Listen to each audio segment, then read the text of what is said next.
언제나 함께 하시는 하나님의 은혜와 사랑으로 늘 강건하시고 또 평안하시기를 주님의 이름으로 축복드립니다. 저희 집 강아지를 그냥 들판에 풀어놓았더니 혼자 여기저기 냄새를 맡더니 저 멀리 가서 안 오는 겁니다. 그래서 막 불렀는데 불러봤지만 쳐다보지도 않는 것이었습니다. 그래서 강아지한테 바삐 가봤더니 뭔가를 드시는 겁니다. 누군가가 버린 뼈다귀를 물고 있어서 제가 얼른 손가락을 넣어가지고 뺏어버렸습니다. 애완용 작은 강아지는 먹는 걸 조심해야 합니다. 결국 토하고 말았습니다. 그리고는 그 다음 날 또 무언가를 찾아 냄새를 맡으며 떠나는 것을 보게 됐습니다.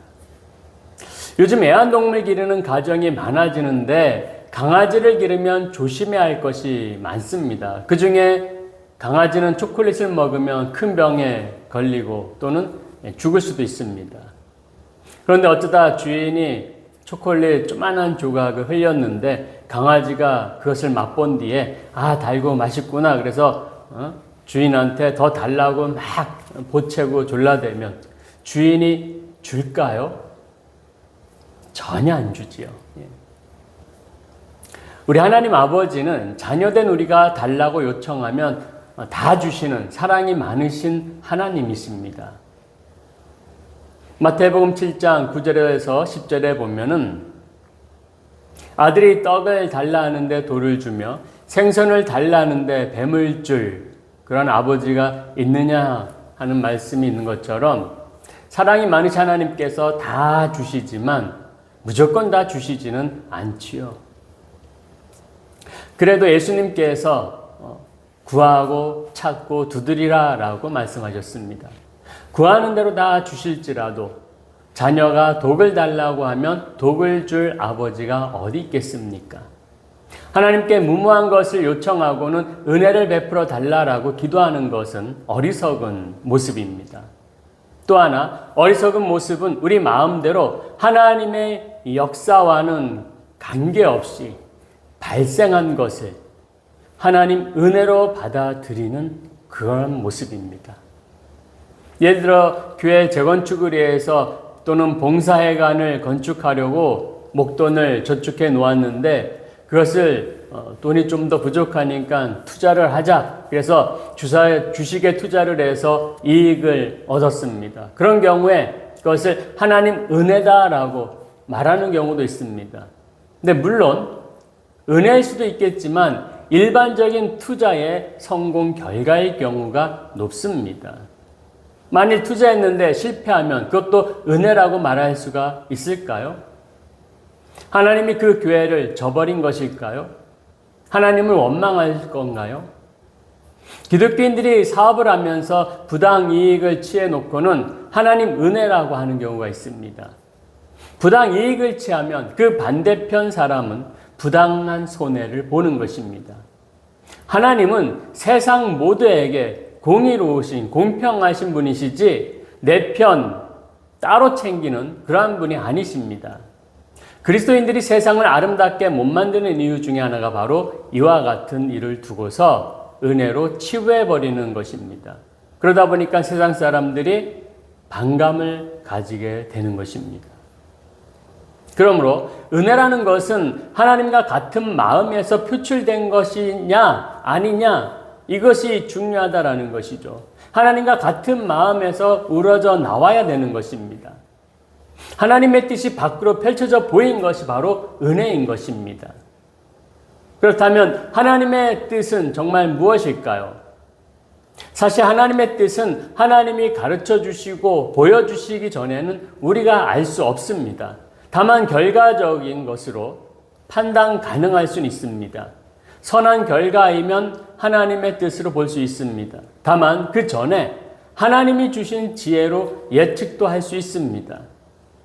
은혜가 불가능을 가능하게 되는 것이라면 불가능을 가능하게 되는 것으로 우리가 전제로 해서 볼 때면 은혜는 부정적인 거나 소극적인 그런 성질이 아니라 긍정적이고 적극적인 것이라는 것을 알 수가 있습니다.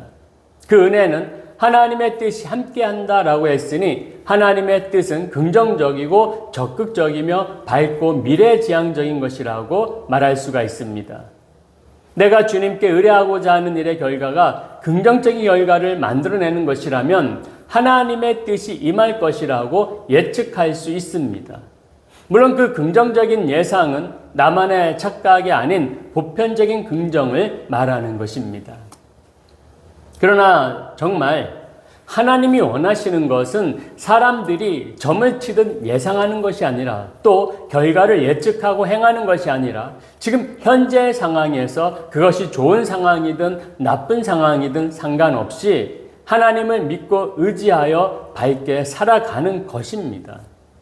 그렇게 밝게 살아가는 행동 지침을 오늘 성경이 우리에게 가르쳐 줍니다. 말씀이 직설적으로 이것이 하나님의 뜻이다 라고 콕 집어서 가르쳐주고 있습니다. 바로 항상 기뻐하라, 쉬지 말고 기도하라, 범사에 감사하라 이것입니다.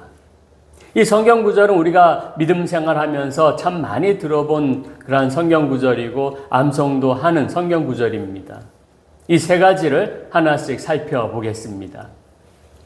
첫째, 항상 기뻐하라. 기쁨은 웃음을 동반합니다. 기쁘면 호탕하게 웃거나 최소한 미소라도 짓게 만듭니다.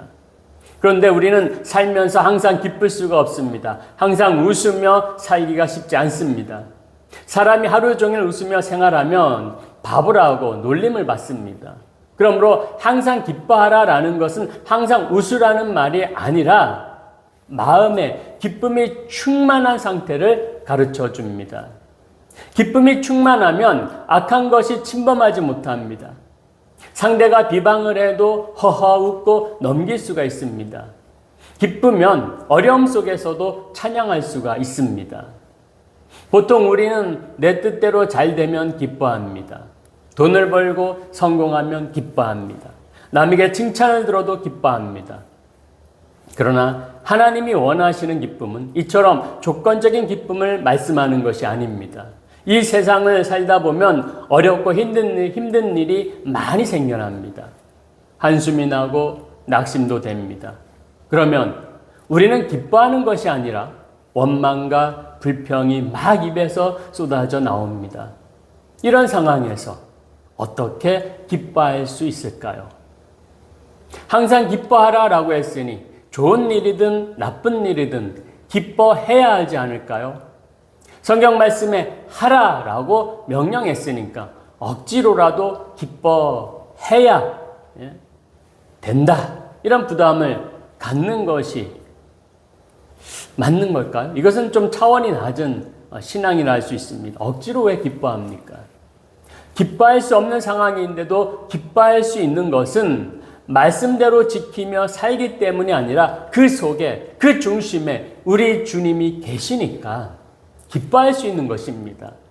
일이 안 되고 손해를 봐서 웃을 수 없는 상황일지라도 우리 주님이 그 어려움 속에서 나와 함께 계시며 나의 속쓰린 마음을 어루만져 주시고 함께 아파하시고 용기를 주신다는 그 사실로, 그 믿음으로 나는 항상 기뻐할 수 있습니다. 이렇게 고백하는 것, 이때 우리에게 기쁨이 생기지 않겠습니까? 우리도 항상 기뻐할 수 있습니다. 여러분 항상 기뻐하시기를 주님의 이름으로 부탁드립니다. 두 번째, 쉬지 말고 기도하라입니다. 기도는 영적 호흡이라고 했으니까 호흡은 멈추지 않아야 되죠. 그래서 쉬지 말고 기도해야 합니다. 멈추면 죽는 거니까요. 기도로서 하나님과 소통하는 것이니 기도는 멈추지 말아야 합니다. 심지어 사무엘 제사장은 기도를 쉬는 것이 죄다라고 했습니다. 쉬지 말고 기도하라라는 이 당연한 소리를 하나님의 뜻으로 말씀한다라는 것은 반드시 해야 되는 것이고 우리가 알면서도 잘하지 못하기 때문에 채찍질과 같은 격려라고 할 수 있습니다. 그러나 기도를 열심히 잘하는 사람도 있습니다. 사도행전 10장에 나오는 고넬료입니다. 가이사라에 고넬료라는 사람이 있으니 이달리아 부데라 하는 군대 백부장이라 그가 경건하여 온 집안과 더불어 하나님을 경외하며 백성을 많이 구제하고 하나님께 항상 기도하더니. 아멘. 고넬료는 로마 군대의 백부장입니다. 이스라엘 사람이 아닌 이방인이었음에도 불구하고 항상 하나님께 기도하고 가난한 자들을 불쌍히 여기고 돕는 사람이었습니다. 그래서 그는 기도 중에 천사를 만나고 베드로를 만나고 온 집안 사람들과 함께 성령을 체험하고 세례를 받았습니다. 우리가 잘 아는 조지 뮬러 목사님도 쉬지 않고 기도해서 5만 번의 기도 응답을 받은 목사님으로 유명합니다. 뮬러 목사님은 새 고아원을 개원할 때 400명의 고아원들을 수용할 수 있는 고아원을 새롭게 개원할 수 있었던 것은 매일 7년 동안 기도를 해서 얻은 것이기에 매우 귀중한 일입니다 라고 고백을 했습니다. 또한 쉬지 말고 기도하라라는 말씀은 매사에 모든 일을 할 때 기도하는 마음으로 행하라라는 뜻도 있습니다. 기도할 때 우리는 주님을 제일 많이 찾게 됩니다.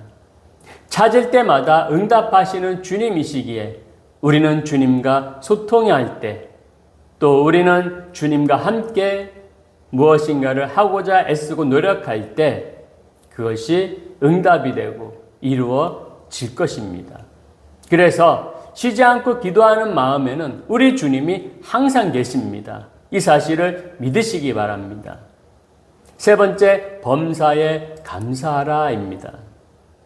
범사는 어떤 형편에서든지 모든 일에 또는 무슨 일에서든지 라는 뜻을 내포하고 있습니다. 우리가 일반적으로 감사하는 경우는 좋을 때입니다. 어떤 이익을 얻게 되었을 때, 어떤 보호를 받았을 때 등 내가 누군가로부터 선한 도움을 받았을 때 감사하게 됩니다. 그러나 본문의 이 감사는 먼저 하나님 앞에서의 감사를 말씀하고 있습니다. 내가 하나님 앞에 서 있을 수 있는 것, 그래서 예배하고 기도하고 찬양할 수 있는 사람이 된 것, 즉 구원받아 하나님의 자녀로 살아갈 수 있는 것을 확신하고 감사하는 것입니다. 우리의 본향, 하나님 나라에 들어갈 자격을 얻은 것으로 더 이상 욕심낼 것이 없는 그러한 감사입니다. 하나님 앞에만 있으면 그것으로 만족하는 것이죠. 다른 세상의 것에 욕심낼 필요가 없는 것입니다. 그래서 이 세상에서의 삶은 덤으로 사는 것이기에, 즉 은혜로 살아가는 것이기에 이 땅에서의 좋은 상황뿐만 아니라 나쁜 상황에서도 인상 쓰고 괴로워하는 것이 아니라 그 너머에 계신 하나님을 바라보면서 감사할 수 있는 것입니다. 그래서 우리 믿는 그리스도인들은 언짢은 일에도 손해보는 일에도 몸이 힘들고 아프더라도 감사할 수 있습니다. 바울 사도 당시에 데살로니가 교회는 엄청난 핍박을 받고 있었습니다. 그럼에도 바울 사도는 성도들에게 감사하라라고 말씀한 것입니다. 범사에 감사하라. 좋든지 나쁘든지 네 상황이 어떠든지 감사하라. 아멘. 발명왕 에디슨은 젊은 날의 사고로 귀가 안 들리게 되었습니다. 그렇지만 그는 그 불행을 감사했습니다. 참으로 내가 청각장애를 갖게 됨을 감사하는 것은 연구에 몰두할 때에 다른 잡음이 들리지 않아서 많은 도움이 되기 때문입니다. 라고 그렇게 말을 했습니다. 세상은 감사하는 것이 점점 줄어들고 불평이 늘어나고 있습니다. 그러나 우리는 범사에 감사해야 합니다. 작은 일이든 큰 일이든 가리지 않고 감사해야 합니다. 우리가 누리는 모든 것은 다 하나님의 선물입니다. 공기, 물, 건강, 자녀, 먹을 양식 등 이것은 당연한 것으로 우리가 여겨서 감사할 줄 모르는 사람이 아니라 감사할수록 감사할 것이 눈에 보이는 사람이 되어야 합니다. 범사에 감사할 때 영과 육도 건강해지고 삶이 행복해질 수 있음을 기억하시기 바랍니다. 항상 기뻐하라. 쉬지 말고 기도하라. 범사에 감사하라. 이것은 셋이 다 일맥상통합니다. 기분이나 환경, 조건에 관계없이 항상 쉬지 말고 범사에, 매사에 행하라라는 것입니다. 기도도 기쁘게 하고 감사도 기쁘게 하라는 것입니다. 기쁘니까 기도하고 감사하니 기도하라라는 것입니다. 감사하는 마음으로 기도하고 감사하는 마음으로 기쁘게 살아가라라는 것입니다. 이것이 하나님의 뜻입니다. 그러나 사실 이것이 말은 쉬운데 행동으로 옮기기에는 힘이 듭니다. 우리는 아직 믿음이 부족하고 하나님 나라보다는 사실 현실을 많이 바라보는 것에 익숙해져 있기 때문입니다. 그래서 하나님 뜻대로 살겠습니다. 하지만 내 뜻대로 더 많이 살아가게 됩니다. 그 대표적인 예가 성경에 나오는 바리새인들입니다. 하나님이 주신 십계명을 제대로 잘 지키기 위해서 일종의 내규를 만들었습니다. 또 그 내규를 잘 지키기 위해서 세부 상황을 만들었습니다. 그래서 그들이 지켜야 하는 법률이 수백 개로 늘어났습니다.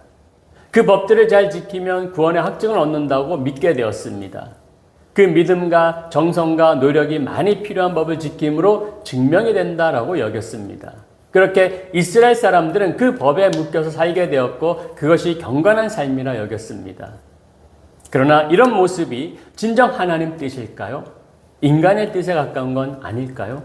전 이것을 바리새인의 실수다라고 말하고 싶습니다. 오늘날 한국 기독교인들이 이런 비슷한 모습으로 보입니다. 성경 50번 읽었다, 100번 읽었다. 20일 금식기도했다, 40일 금식기도했다. 이것을 가지고 믿음의 수준을 평가합니다. 이것으로 하나님의 뜻을 행했다는 증거물이 과연 될 수 있을까요? 성경을 많이 읽고 기도를 많이 한 것은 정말 바람직한 믿음 생활입니다. 그런데 굳이 횟수를 기준으로 삼아서 믿음의 경도를 구분한다라는 것은 정말 하나님의 뜻이 맞을까요? 자랑하기 좋아하는 내 뜻은 아닐까요? 천국 가면 하나님이 성경 100독한 사람과 1독한 사람을 차별하실까요? 아닙니다. 하나님의 뜻을 사람 수준으로 낮추거나 너무 문자 그대로 이해하지 마시기 바랍니다. 오늘 본문은 세 가지를 하라라고 하시면서 하시는 말씀이 이것이 그리스도 예수 안에서 너희를 향하신 하나님의 뜻이니라 라고 말씀하십니다. 예수님 안에서의 하나님의 뜻임을 가르쳐 주십니다. 하나님의 뜻은 예수님 안에서 이루어지는 것입니다. 예수님 안에 누가 있습니까? 믿는 우리가 있습니다. 예수님 안에 거하는 우리입니다. 예수님 안에 거한다라는 말이 무엇입니까? 요한복음 15장 4절입니다. 내 안에 거하라.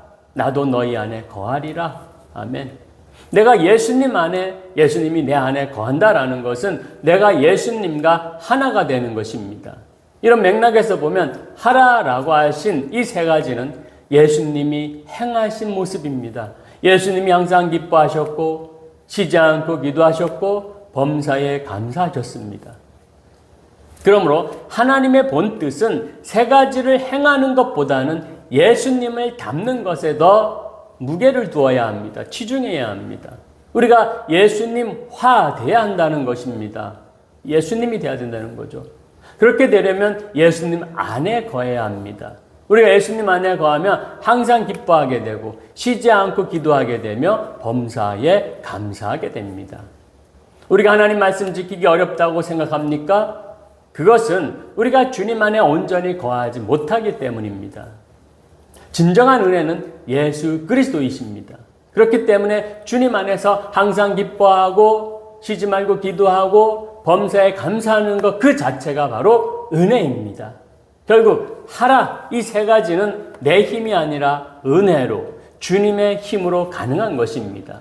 내 안에 예수님 때문에 기쁨이 있고 내 안에 예수님으로 인하여 언제 어디서나 기도가 되고 내 안에 예수님 한 분만으로 만족하고 감사가 되는 것입니다. 주님 안에 거하십시오. 주님 안에 거하면 하나님의 뜻을 알 수가 있고 하나님의 뜻을 행할 수 있습니다. 주님 안에 거하는 생활이 하나님의 뜻입니다. 주님 안에 거하면 항상 기쁨이 가득하고 기도가 쉬지 않는 호흡이 되고 범사가 감사할 거리로 충만해집니다. 이 얼마나 아름다운 사람입니까? 항상 주님 안에 거하는 아름다운 하나님의 사람이 다 되시기를 주님의 이름으로 축복드립니다. 축원합니다. 기도하시겠습니다. 사랑이 많으신 하나님 감사드립니다. 우리가 주님 안에서 항상 기뻐하고 쉬지 말고 기도하고 범사에 감사하는 것, 이것이 정말 중요한 우리의 해야 할 그러한 모습입니다. 그렇게 살아가야 할 아름다운 인생의 모습입니다. 그런데 그것이 우리가 지키기가 너무나도 어렵다라는 것을 알게 됩니다. 그러나 이것은 우리가 꼭 해야 하는 것입니다. 그런데 이것이 예수님화 되는 것입니다. 예수님을 닮아가는 것입니다. 우리 안에 그러한 노력이 필요합니다. 오늘을 살아갈 때에 또 내일을 살아갈 때에 우리가 항상 기뻐하며 쉬지 말고 기도하며 범사에 감사하며 그렇게 살아갈 수 있도록 우리 하나님께서 은혜를 베풀어 주시옵소서. 우리 예수 그리스도의 그 놀라운 은혜를 통하여서 우리가 할 수 있습니다. 가능할 수 있습니다. 주여 우리에게 은혜를 베풀어 주시옵소서. 감사드리며 거룩하신 예수님 이름으로 기도드리옵나이다. 아멘.